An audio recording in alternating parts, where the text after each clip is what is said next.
বেশি হয়নি, কিন্তু 87 বছর বয়স হয়েছে। আমি জন্ম নিয়েছিলাম 1984 সালে। বাবার একটাই ছেলে না দুটো ছেলে? না, আমি বাবার একটাই ছেলে। একদম জিরো ছিল।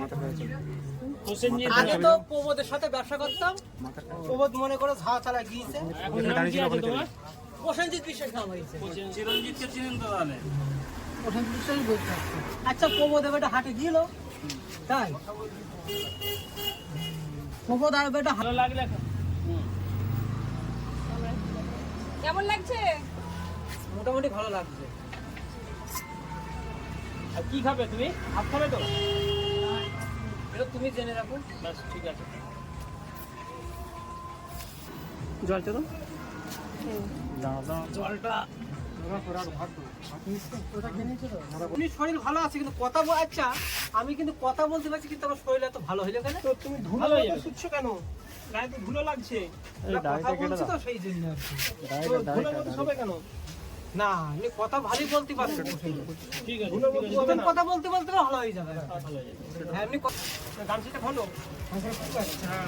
গেঞ্জি পরতে হবে, গেঞ্জি নতুন গেঞ্জি করো। বাহাদি পরিয়ে দাও আপনি।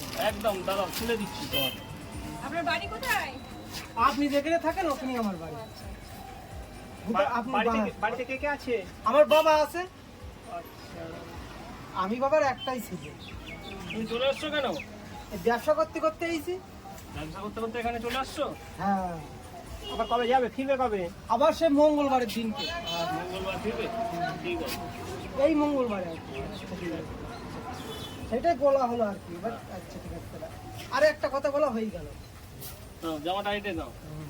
আপনি আটকে দেন, তাহলে বাড়ি যাবো। একদম ঠিক আছে। সুন্দর লাগছে। আস্তে আস্তে খেয়ে নাও। হ্যাঁ, হ্যাঁ, ভাব নিইনি। এই রান্নাটা কেমন হয়েছে? মোটামুটি ভালো হয়েছে। আস্তে আস্তে খান, আস্তে আস্তে। কাঁটা দেখে আস্তে আস্তে খাও। কাঁটা বেছে খাবে, নাহলে লেগে যাবে গলা।